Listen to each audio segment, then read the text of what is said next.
The man known to history as King George II of Britain and Ireland was born on the 10th of November 1683 in Herrenhausen Palace in the city of Hanover in northern Germany.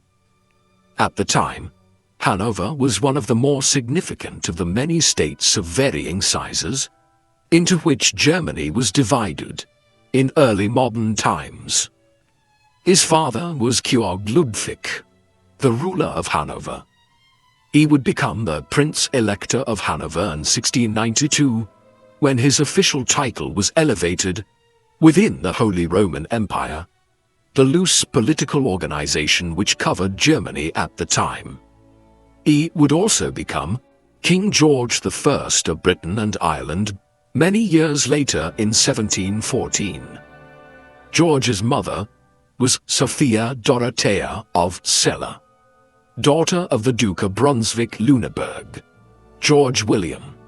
She had married slightly less than 12 months before her son's birth, and he was their first child. They would have only one other child, a daughter named Sophia Dorothea after her mother, and born 4 years after George.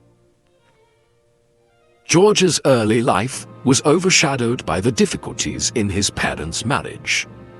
This was never a good one, and it took a more sinister turn when George was a child of 10 and 11. George Ludwig and Sophia Dorothea had been largely living apart for some time by then. The discovery that she was engaged in an affair with a Swedish count by the name of Philip Christoph von Königsmark prompted a response which saw Sophia effectively placed under a form of house arrest in Celle in 1694 that lasted for over 30 years down to her death in 1726. George would never see his mother again after she was sent away, and his attachment to her memory was at least partly the cause of some of the difficulties in the relationship between him and his father in future years. After his mother's banishment, George was principally raised in the household of his paternal grandparents. He was tutored by numerous individuals, amongst whom Johann Hilmar Holstein was prominent as his languages tutor. George grew up to be able to speak German, French, English and Italian, as well as having some Latin. His primary interest lay in history and military studies, and George was not shy of going into battle himself, as we will see.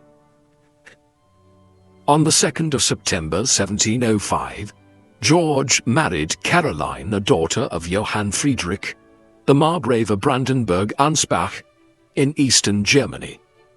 This came after unsuccessful attempts to negotiate a marriage alliance with the Swedes through a union of George with Hedvig Sophia, a daughter of King Charles XI of Sweden. George and Caroline were virtually the same age, she being only 8 months older than George. Children soon followed. The eldest, who would be George's heir for much of the next half a century, was a boy named Frederick, born in January 1707. He was the first of 8 children. 5 girls named Anne, Amelia, Caroline, Mary and Louisa would follow between 1709 and 1724. The couple had 2 further sons, George William, born in 1717, and William August, born in 1721. Most lived long lives, though George William died in infancy and Caroline suffered at least 2 miscarriages and a stillbirth. The marriage was a strange one by modern standards, albeit not entirely unusual for the time. George and Caroline were reasonably close, but this did not stop him from keeping a string of mistresses throughout virtually the entirety of their 30-plus-year marriage. On the other hand, George consistently demonstrated his trust in his wife in the late 1720s and early 1730s, when he appointed her as his representative when he left England on official duties. George was naturalized as an English citizen and made a member of one of the most important knightly orders there, the Order of the Garter, in the summer of 1706, as well as being given the title of Duke of Cambridge in the peerage there a few months later. This was all part of the expected succession of the Hanoverians to the British throne in years to come. He was also involved in the War of the Spanish Succession with the British. The conflict had broken out in 1701 over a dispute as to who should succeed to the Spanish throne after the direct line of the Spanish Habsburgs died out, with both France and Austria putting forth a candidate. The disagreement soon spawned a Europe-wide war. The Prince-Electorate of Hanover sided with Austria, as the Austrian Habsburgs were virtually the hereditary heads of the Holy Roman Empire by then, yet the Hanoverians tried to limit their involvement as much as possible in practice. The same was not true of George. An enthusiastic military campaigner, he fought on the British and Austrian side at the very important Battle of Oudenarde in the Spanish Netherlands, west of Brussels, on the 11th of July 1708, against the French. Here, he showed considerable bravery, having a horse shot out from underneath him during the fighting, where others of his status might simply have watched from the rear. Soon, George's fate would lie more in England than in Germany.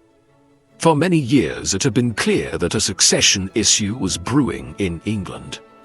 It was this which had resulted in George being made Duke of Cambridge in 1706.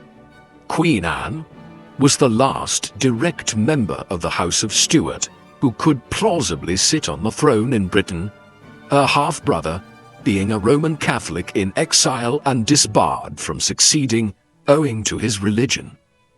Consequently, George's father was the likeliest successor by right of George's grandmother, being the granddaughter of King James I, who had ruled England between 1603 and 1625. With Anne having suffered an appalling series of stillbirths and failed pregnancies, and the 5 live-born children she gave birth to having generally died before the age of 2, she had no children of her own left to succeed her after 1700. Therefore, when she died on the 1st of August 1714, it was evident that George's father would succeed as King George I of Britain and Ireland. One day, George would succeed him as George II if he lived that long. With that in mind, the Hanoverians prepared to head for England. It was a peculiar scenario. The new king only had a very bare grasp of English. The first years of George's time in England were difficult ones in some respects. His relationship with his father had been fraught for some time, something which would become a tradition between king and heir within the House of Hanover. It only worsened in the years from 1714 onwards, in his position as Prince of Wales, the formal title he held as heir to the British throne. A major quarrel broke out between father and son in 1717. This had been brewing for some time, and was in part owing to the relative popularity of George in contrast to his father, who was deemed aloof by his new subjects, preferring a slimmed-down court and his own company to a more colorful court. The incident which sparked a full rift was the christening of George's ill-fated son, George William, who would die after just 3 months. The king insisted on the Duke of Newcastle being appointed as the child's godfather, something to which George objected. An argument ensued during the ceremony, in the course of which Newcastle mistakenly thought George was challenging him to a duel. In the furore which followed, the king kicked George and his family out of St. James's Palace and informed many at court that they would have to choose between their loyalties to him or the Prince of Wales. It was an overreaction on George's father's part. Still, it took 2.5 years before a reconciliation of a kind was reached in April 1720, and even then, the relationship between the prince and the king remained strained for the remainder of George I's life. George I died on the 11th of June 1727 while traveling from the Low Countries to northern Germany during one of his frequent visits to Hanover. A sign that he had never fully acclimatized to being ruler of Britain was seen in the fact that he was bedded in Hanover 3.5 weeks later, not in England. A strange development which quickly followed concerned the late king's will. It was presented at a council meeting shortly after news of his death arrived at London. There, George II duly pocketed it, and it was never seen again. Other copies had been left on the continent, but could not be easily located at the time. Historians have since determined that it probably contained a clause whereby once Prince Frederick, George's eldest son and the new Prince of Wales, died, the Hanoverian territories would be divided, with one heir staying as King of Britain and Ireland, and the Prince-Electorate of Hanover passing to another branch of the family. George clearly did not want his father pulling such strings from beyond the grave. Whether he destroyed the will or it was lost in some other fashion remains unclear. The new king and his queen were crowned at Westminster Abbey on the 11th of October 1727 in a rather modestly budgeted and quickly organized affair. It was notably carried out to the sound of music composed by George Frederick Handel. These included Zadok the Priest, a stirring arrangement which has been performed prior to the anointing of every British monarch since 1727. George had ascended the throne at a critical juncture in British political and colonial history. As recently as the 16th century, England had been considered one of Europe's second-tier powers, dwarfed by the Habsburgs of Spain and Austria, and standing firmly in the shadow of the Dutch Republic in terms of its trading and commercial power. That had changed by the early 18th century, as the English began colonizing much of the eastern seaboard of North America from 1607 onwards, occupying many small islands in the West Indies, which became valuable sugar colonies, and establishing a significant presence in Asia under the rubric of the English East India Company. It had also eclipsed the Dutch as the preeminent naval and trading power of Northern Europe, through 3 wars with them in quick succession between 1652 and 1674. By the dawn of the 18th century, it was entering into a period of prolonged rivalry with France to become the foremost power in Europe, one that saw the two states at war with each other so frequently between 1689 and 1815 that many historians now speak of a second 100 Years' War between England and France during this era, the first having occurred back between 1337 and 1453. George's reign was critical in that tussle, while France had very much been the more powerful state when this commenced in the late 17th century. His 33-year reign would see the pendulum swing in Britain's favor. This was an age of extensive letter writing and diary keeping, much more so than previous centuries, and we have a good idea of how George conducted his daily routines as king, both from his own pen and those who spent time around him. From these, we learn that he was a monarch who took an active interest in political affairs. At the same time, he He could hardly be described as a workaholic or someone who was concerned with the minutiae of administration.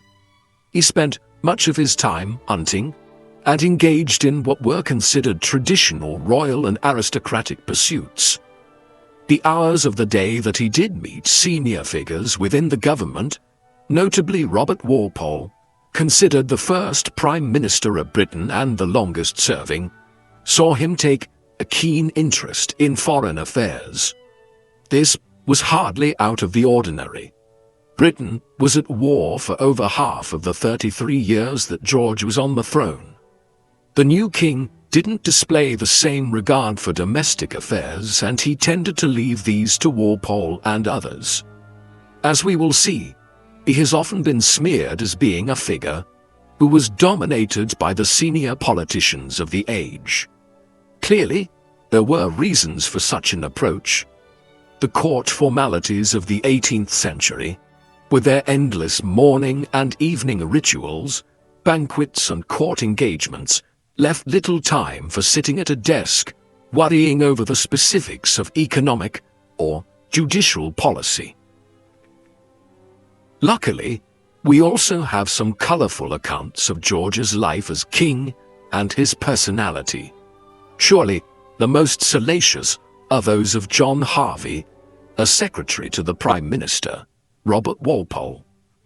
His memoirs were considered too revelatory of royal life to be published in the 18th century. In them, he revealed how the king kept a string of mistresses, most notably the Countess of Suffolk, Henrietta Howard, and the Countess of Deloraine, Mary Scott, but that there was a bizarre level of formality when he engaged with them, almost as though he was welcoming foreign dignitaries to his court. George was not exactly kind when it came to ending these trysts. He intended to dismiss the Countess of Suffolk from court at one juncture, on the basis of her being old and increasingly deaf, only for the Queen, George's wife, to have to intervene on her behalf. Deloraine was described as constantly smelling of Spanish wine. Elsewhere, we see a king with a foul mouth, one who surrounded himself with individuals with a childish sense of humor. It was considered comical to pull the seat out from under someone as they were about to sit down, sending them cascading to the floor. A less pleasant aspect to all of this, though, was George's temper, which was considerable.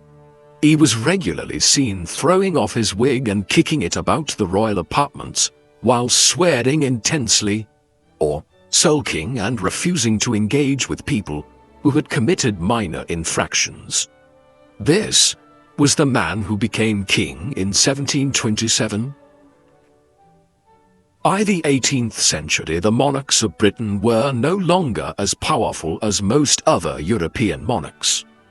Through a series of constitutional changes and wars stretching back to the Magna Carta of 1215 and forward to the Glorious Revolution of 1688, Britain had become a constitutional monarchy. Kings and queens still had considerable power in the 18th century, but Parliament was the preeminent authority in the country and managed political affairs on a day-to-day basis.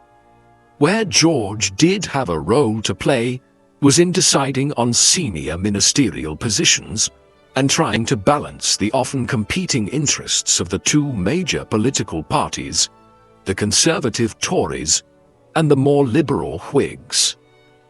Robert Walpole, who is generally deemed to have been Britain's first Prime Minister, was already in office when George became king, and he did not change that arrangement, with Walpole remaining in post until 1742. Charles Viscount Townshend, a brother-in-law of Walpole's, was a close ally as leader of the House of Lords, though he stepped down in 1730.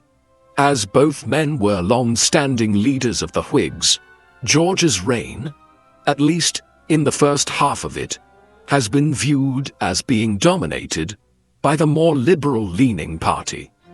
This had a particular impact on religious affairs during George's reign, as one of the cornerstones of Whig liberalism was a tolerance for most strands of Protestantism, whereas the Tories at this time argued for a narrower adherence to the Anglicanism of the Church of England. The years of Walpole's ministry during George's reign were relatively peaceful ones until late on in it. A short war was fought with Spain between 1727 and 1729. This was largely ignited by the Spanish in the final months of George I's reign, as they initiated a siege of the Rock of Gibraltar, a possession in the southern tip of Spain, which had been lost to the British at the end of the War of the Spanish Succession, a decade and a half earlier. After limited clashes and naval action in the Caribbean, the war petered out in 1729, without achieving much. Thereafter, Walpole engineered an ever closer relationship with Austria on the international front, something which George was inclined towards as one of the electors of the Holy Roman Empire. Despite the King and Queen's tendency towards intervention, Walpole also kept Britain out of the short-lived War of the Polish Succession in the mid-1730s. At home, this decade saw numerous land tax acts in support of the Crown passed through Parliament, something which impacted on George's household and court. Beyond this, there was little marquee legislation passed during this era. Instead, a perusal of the statutes of the Parliament of Great Britain highlights the emergence of a modern Parliament, one which was concerned with rather routine issues of government. Everything from the regulation of the sale of hats to the cutting of hedges on the sides of the king's highways was legislated for. A growing problem in these years was one that George had experienced before. However, previously, he had been on the other side of it. This concerned his relationship with his own heir, his eldest son Frederick. Frederick had been left in Germany at the time of the Hanoverian succession and spent nearly 14 years being raised here, while his father and mother were in England.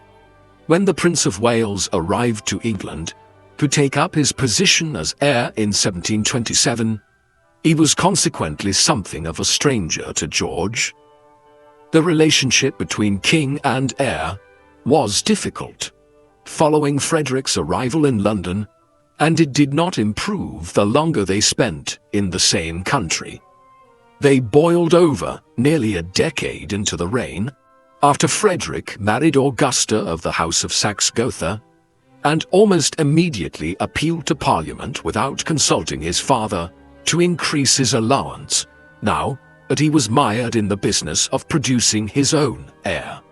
George's famous temper exploded at this perceived act of betrayal, and, in an almost carbon copy of the dispute between him and his own father back in 1717, he threw Frederick and his new wife out of St. James's Palace. The rift would not be healed for many years, and there were constant rumors that the king intended to bypass Frederick in favor of his other surviving son, William, Duke of Cumberland, with whom he had a much better relationship.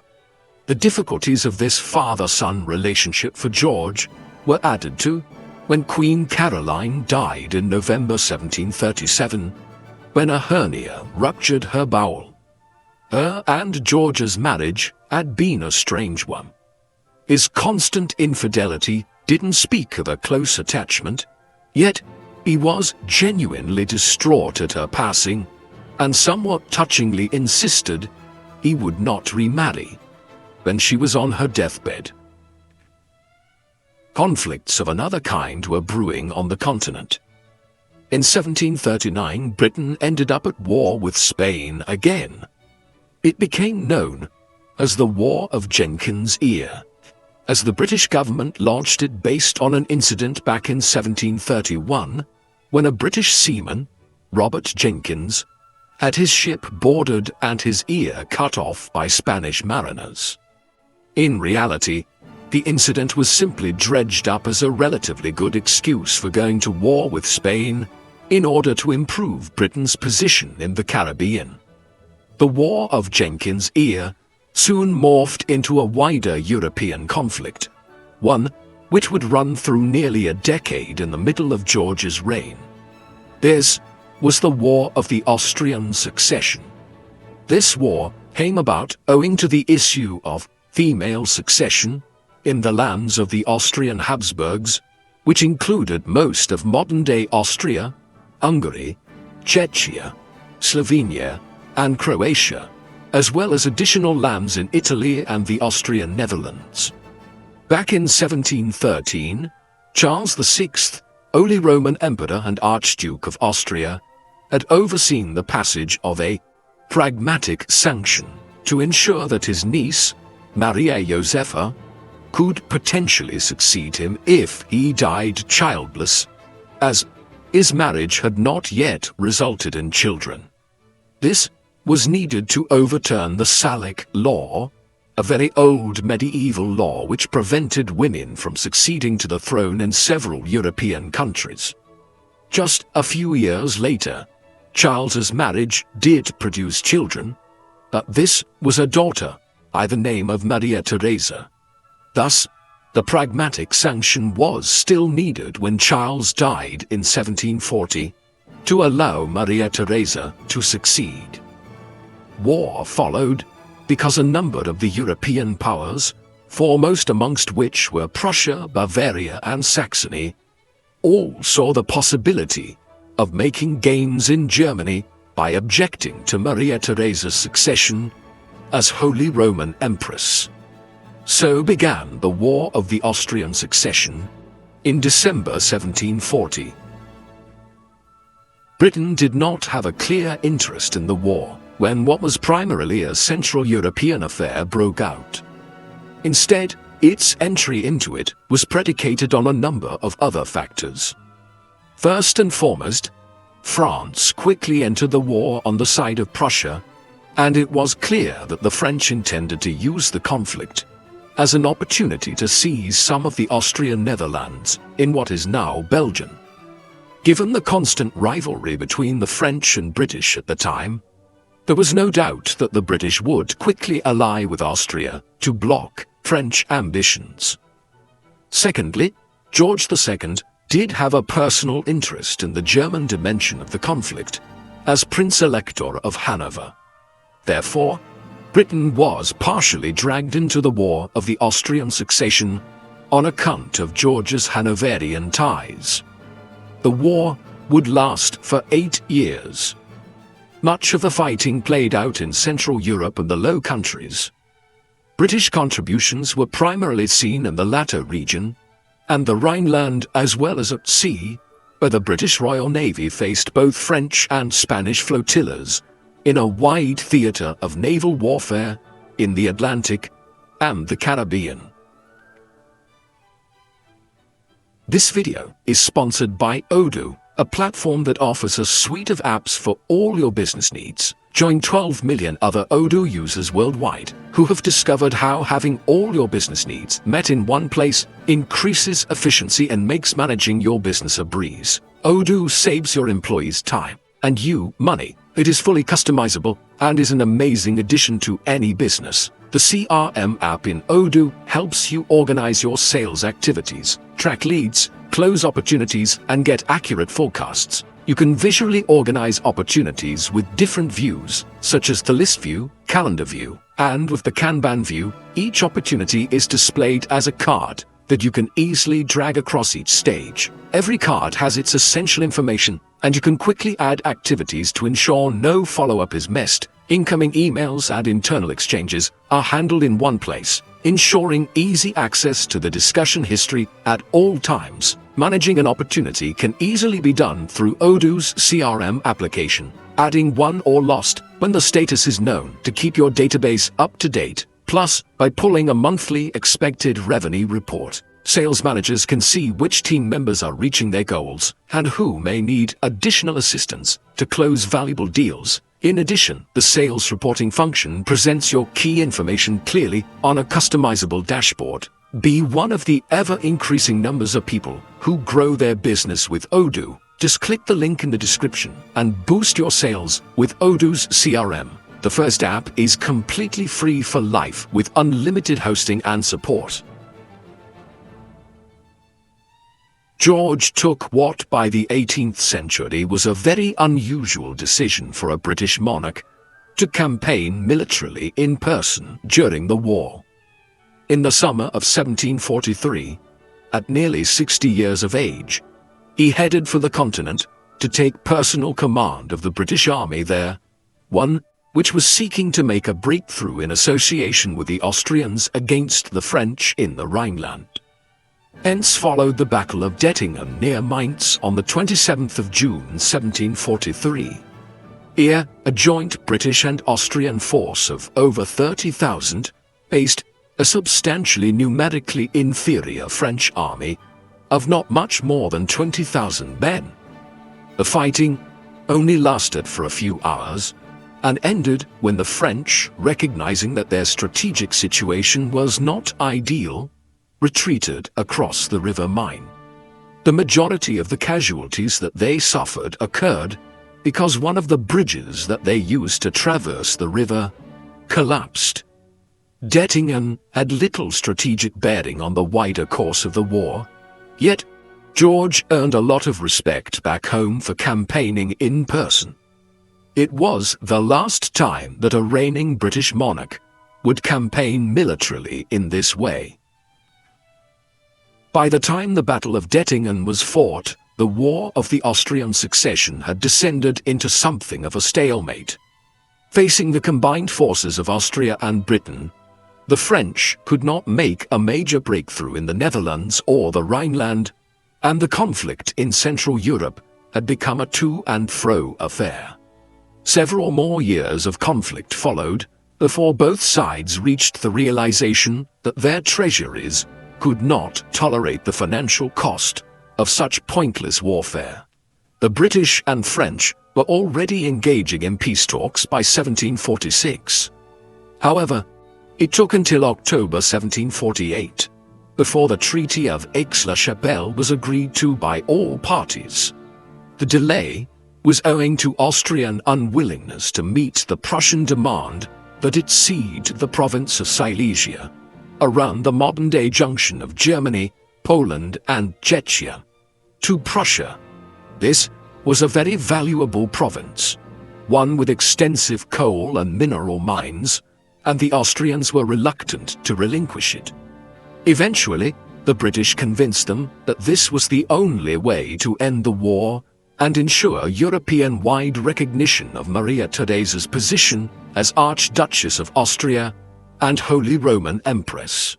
The Austrians relented, but the implications were significant, effectively sundering the long-standing Anglo-Austrian alliance that had existed in one form or another since the late 1680s. When another European war broke out, the Austrians and British would be on different sides.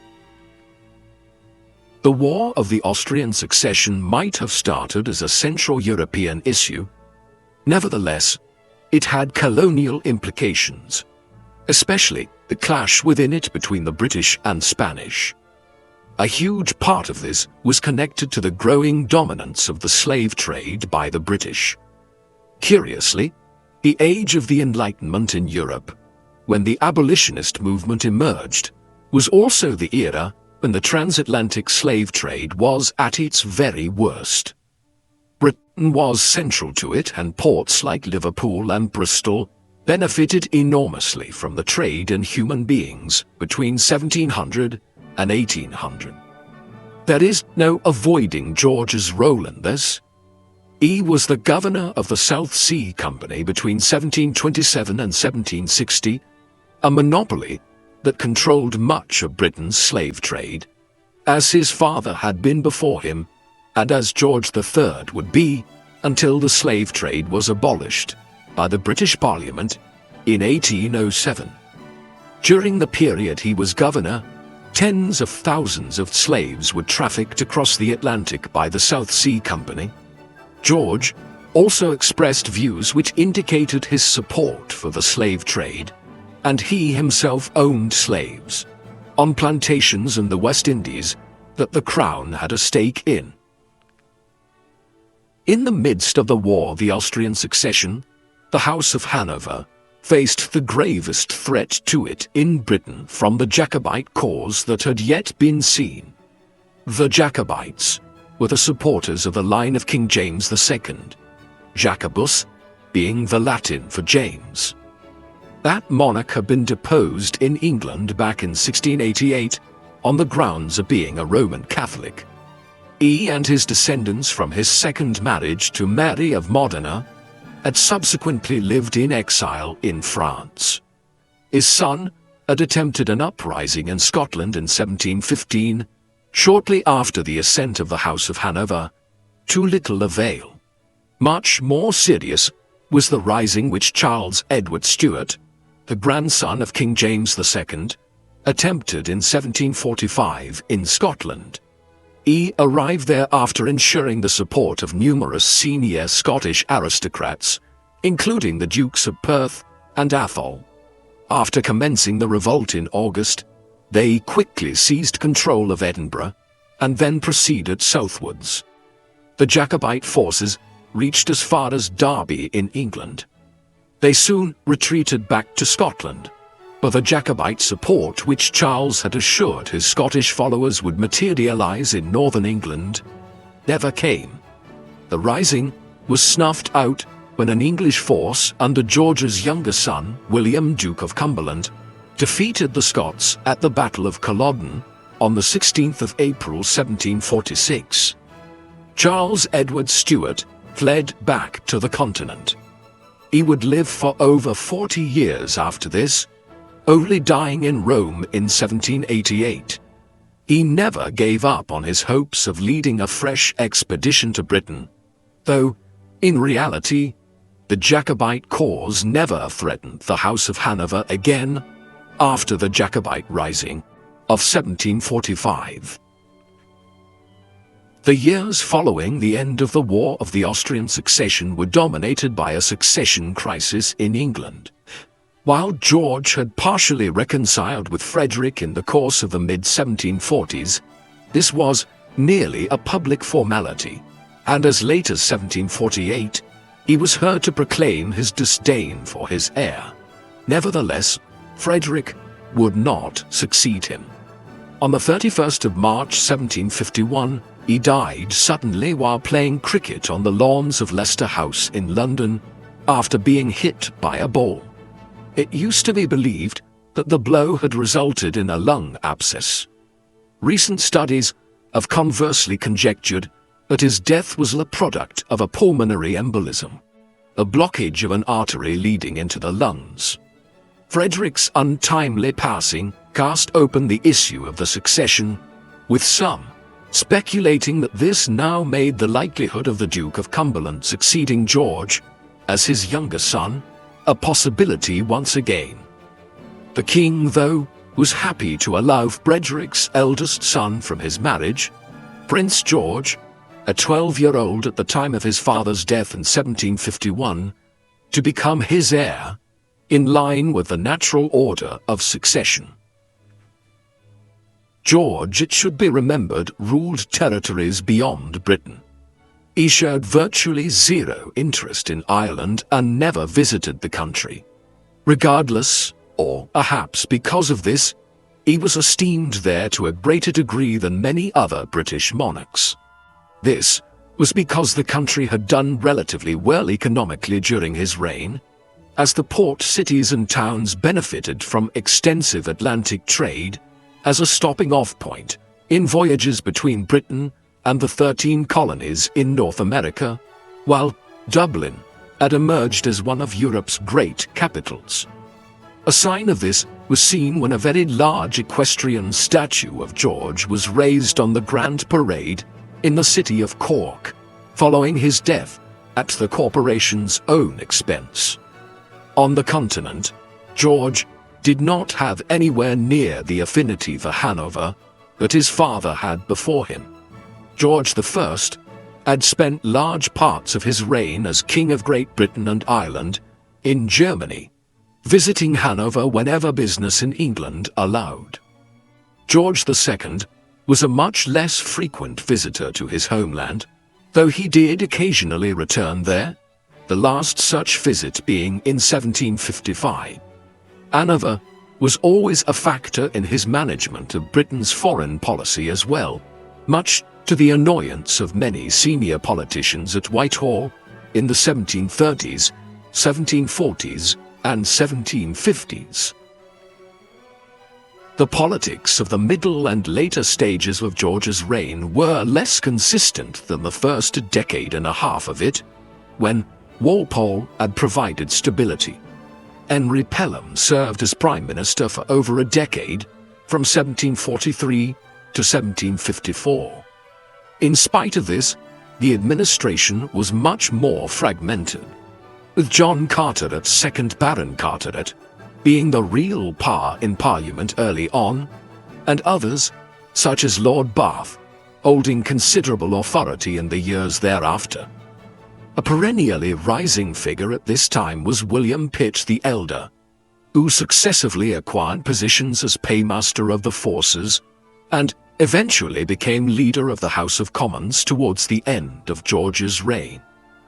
He would have risen to a senior post in British politics earlier, had it not been for George disliking him intensely, an animosity which first emerged in 1735 and 1736, when Pitt established himself as a critic of the government in Parliament, and especially of its failure to intervene in the War of the Polish Succession.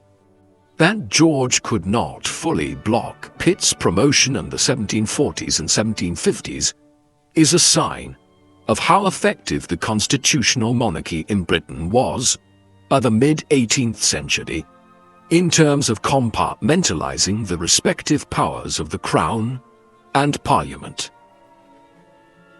Pelham's death in 1754 occurred at an inopportune time as Britain was about to once more descend into another long war.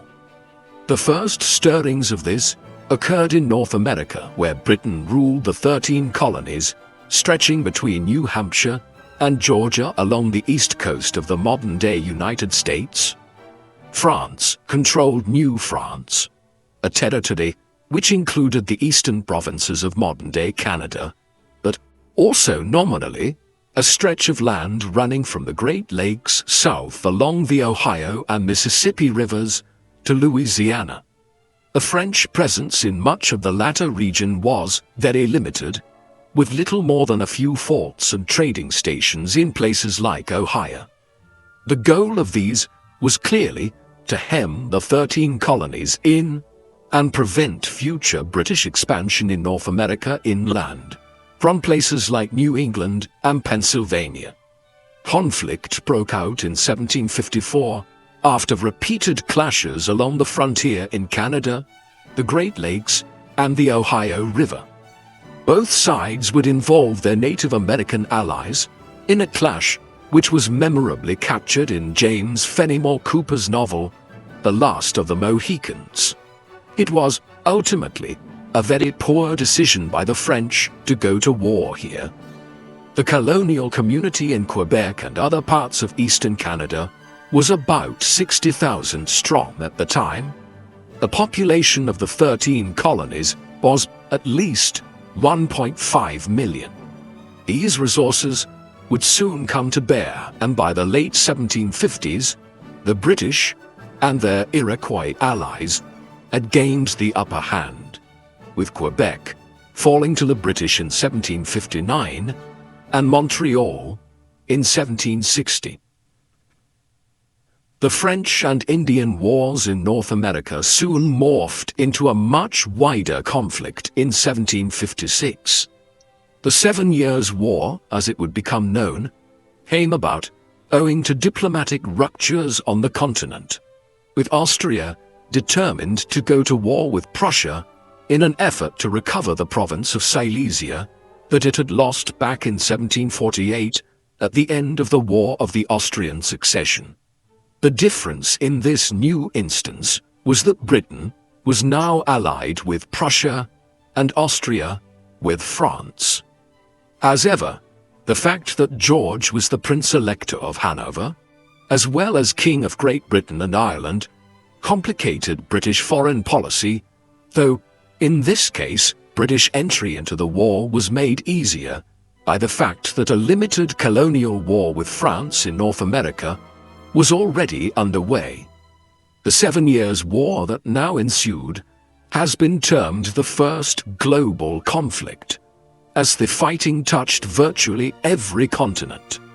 The main theaters were in Europe and North America, yet there was also fighting in the Caribbean, South America, Western Africa, and India.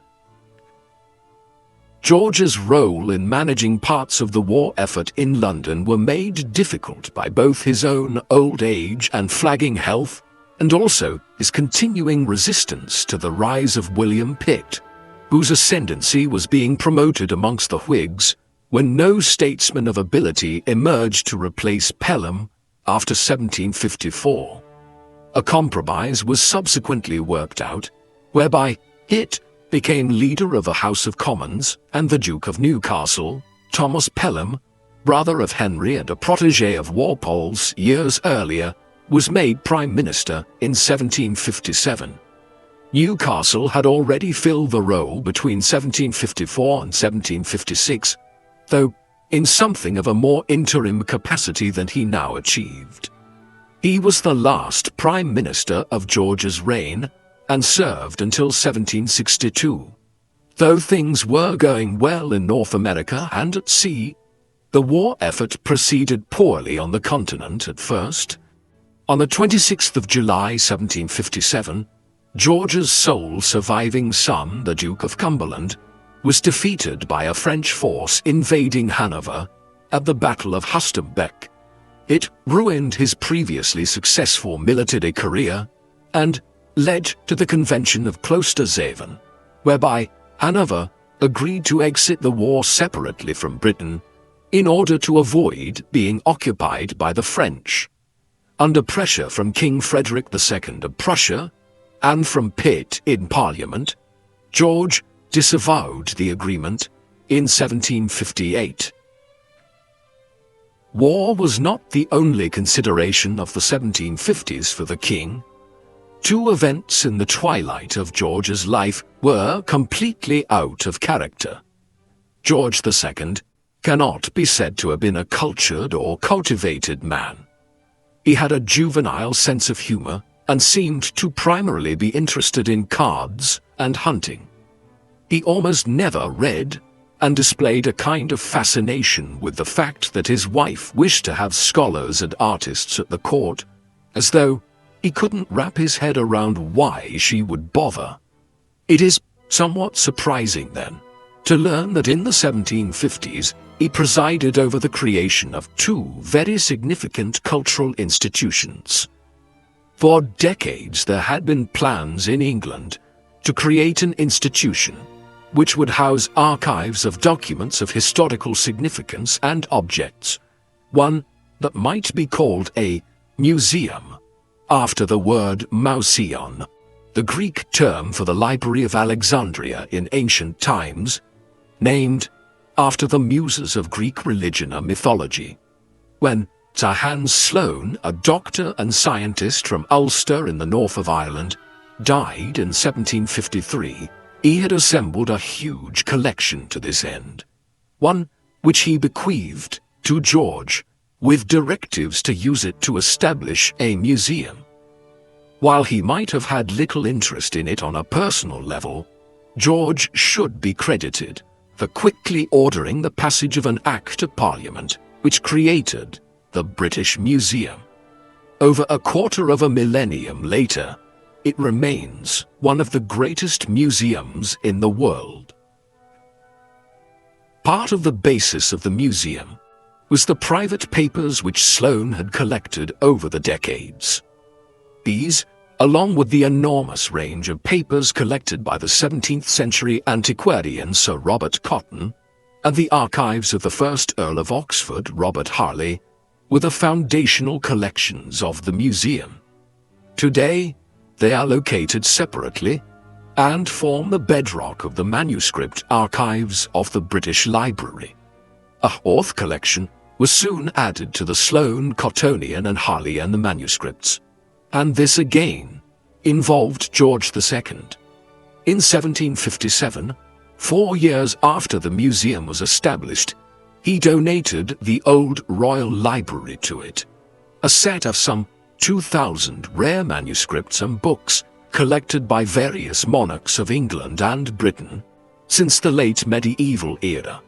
Some of these are highly valuable ancient texts, illuminated manuscripts, and early printed books. A highlight is the Codex Alexandrinus, one of the 4 great unsealed codices, the 4 earliest surviving manuscripts in ancient Greek, dating to the 4th and 5th centuries AD. They still form the basis of the royal manuscripts at the British Library, a collection that George's successors would add to. In many ways, George's actions in establishing the British Museum in 1753 and the Royal Manuscripts Collection in 1757 was a product of his sheer disinterest in reading.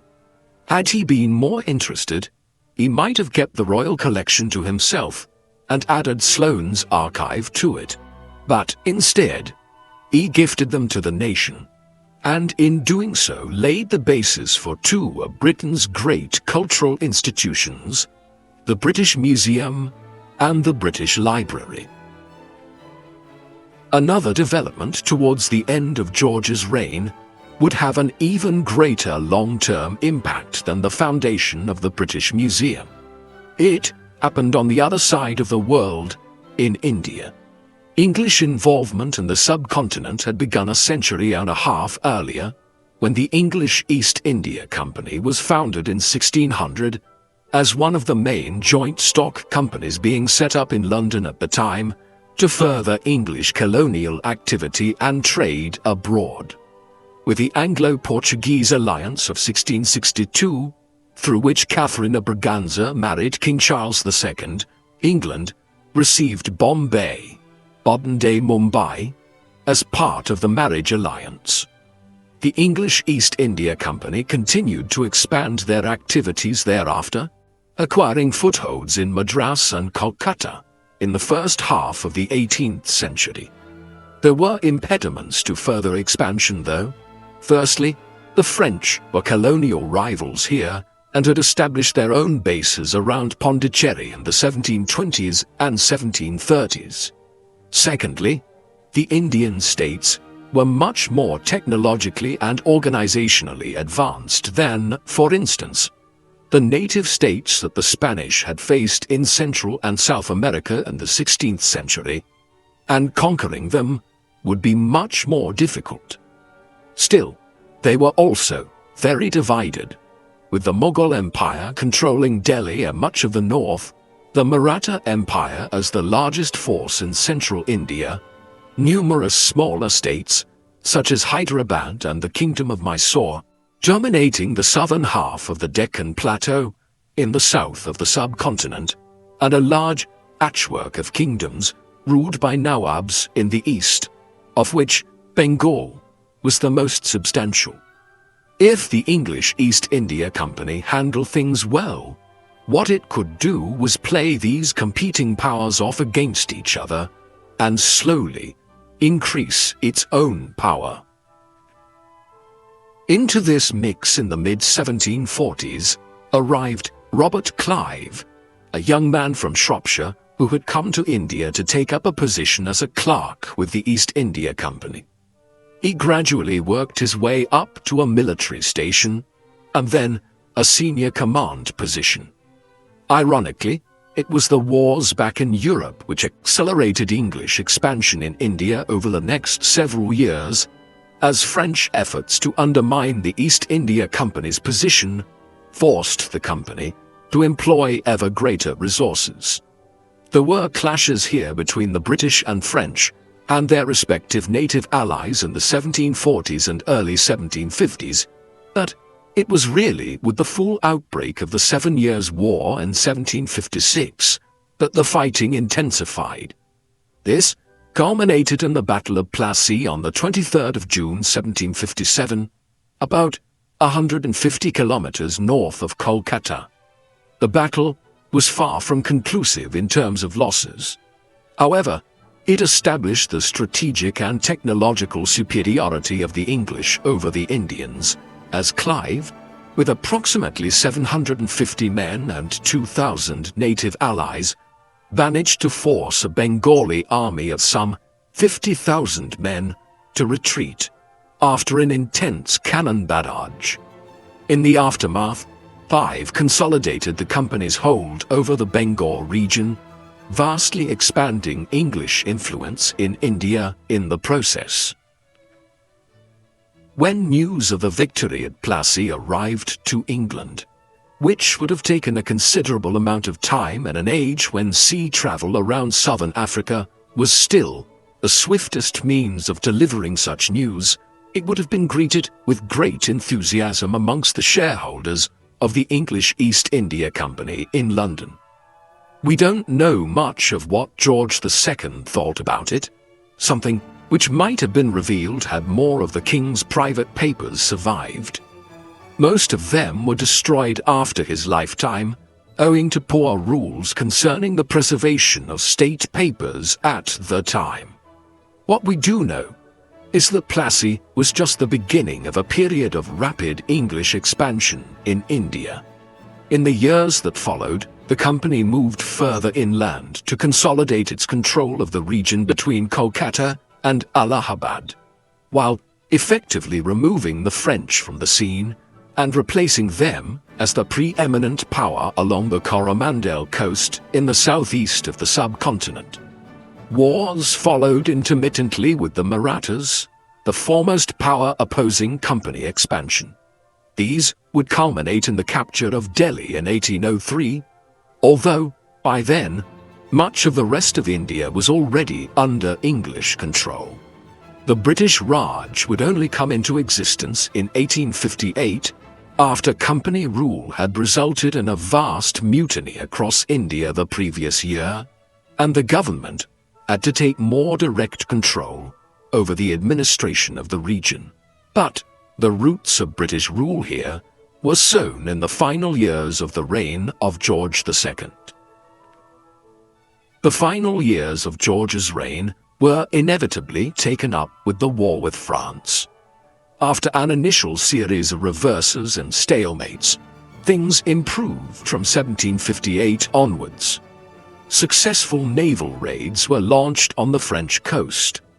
These were not strategically significant in and of themselves, but they forced the French to allocate resources to defending various parts of northern and western France that could have been used to greater effect elsewhere. Further raids in Western Africa captured a number of French forts around modern-day Senegal. The most important development by some distance was the capture in April 1759 of the island of Guadeloupe in the Caribbean. This French sugar colony might have been small in geographical terms. However, it was so economically valuable that when the French were forced to decide between ceding it or Canada during the peace talks at the end of the war, they chose to keep Guadeloupe and relinquished Canada to the British. Were it not for this small island and the capture of it in 1759, the history of North America might have been very different. At home, there was the perennial managing of political squabbles between William Pitt and Newcastle. The king also showed a concern for the political education of his grandson, the future King George III. Were the inevitable discussions about his marriage. The prince was enamored with Sarah Lennox, a sister of the Duke of Richmond, but he was quietly dissuaded from a relationship with her on the basis that he needed to marry someone from one of Europe's great royal or aristocratic houses for diplomatic reasons. Eventually, he would marry Princess Charlotte of Mecklenburg-Strelitz, a union which would become one of the happier ones in British royal history, though this did not occur until after George II himself had passed. By the late 1750s, George was in increasingly poor health. He was, after all, into his mid-70s, and this was quite an old age in the 18th century. It was taking its toll. The king was largely deaf and had lost the sight in one of his eyes. On the other hand, he was not suffering from any clear illness that indicated he would soon die. Instead, the end, when it came, was sudden. On the morning of the 25th of October 1760, he arose to drink his morning hot chocolate in his chambers at Kensington Palace, and then retired to his close stool. On the way back to his writing desk, a loud crash was heard, and when his valets reached the source of the noise, he was found collapsed on the floor. They managed to help him into his bed, where he died not long after from what is understood to have been an aortic dissection, where blood begins to breach the walls of the aorta. He was 76 years of age, though, owing to the divergences between the new-style Gregorian calendar in Hanover, where George was born in 1683, and the continuing adherence to the old-style Julian calendar in Britain until 1752, George was viewed as having recently turned 77 by some in England at the time. His funeral was held at Westminster Abbey on the 11th of November, and he was bedded under the central aisle of Lady Chapel. In spite of his unfaithfulness to her, he left instructions for his marble coffin to be placed directly next to Queen Caroline's, with the sides of each removed, so that their ashes could intermingle in death. He was the last monarch to be interred at Westminster Abbey, with monarchs from George III onwards headed at Windsor Castle. The tempo for the next quarter of a century of British growth had been set in George's reign. The English East India Company continued to expand at remarkable speed in one of the most peculiar stories of corporate success in human history. By the late 18th century, the English East India Company had conquered large stretches of the Indian subcontinent, paving the way for the creation of the British Raj in the 19th century. The 7 Years' War came to an end in 1763. Under the terms of the Treaty of Paris, the French ceded what is now eastern Canada to Britain, with huge implications for the political, cultural, and linguistic history of North America. Elsewhere, however, some problems had been bequeathed to his grandson George III, who would reign as king for 60 years, albeit for much of which he was incapacitated owing to serious illness. In particular, the crown had failed to prepare in any fashion for how it might reward the colonial community of the 13 colonies for their service in fighting the French and their native allies from 1754 onwards. Within 15 years of George's death, they would be at war with the Crown government, and a year later they issued a Declaration of Independence, through which they proclaimed the birth of a United States of America. The 13 colonies were lost under George III's watch. But things like this don't happen in a historical vacuum. Much of the roots of what went wrong in the colonies lie in the earlier reign of his grandfather. For a very long time, George II was viewed poorly by historians and the British public at large. Much of this was based on the belated publication of the memoirs of Walpole's secretary John Harvey in 1848.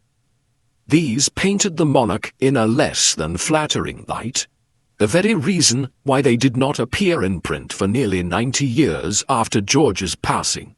Here, a picture of a boorish and unimaginative monarch who was prone to violent tempers and whose swearing was frequent was presented, compounded by his lack of interest in high culture and his maintenance of many mistresses at court. However, in recent decades, his reputation has been somewhat rehabilitated.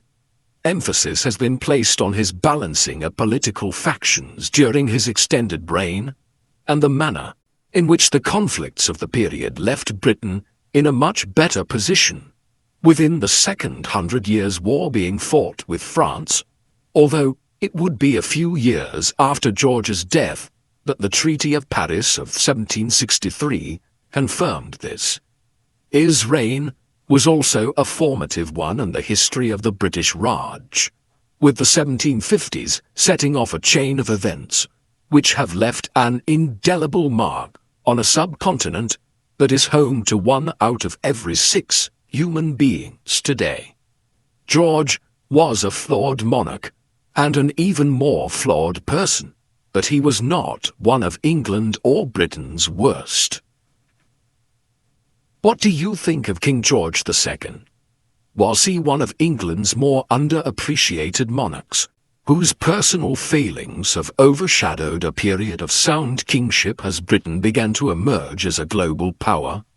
Please let us know in the comment section.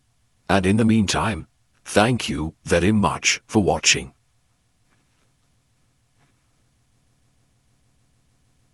If you find this video interesting and useful, don't forget to subscribe to the channel and turn on the notification bell to stay updated with the latest videos.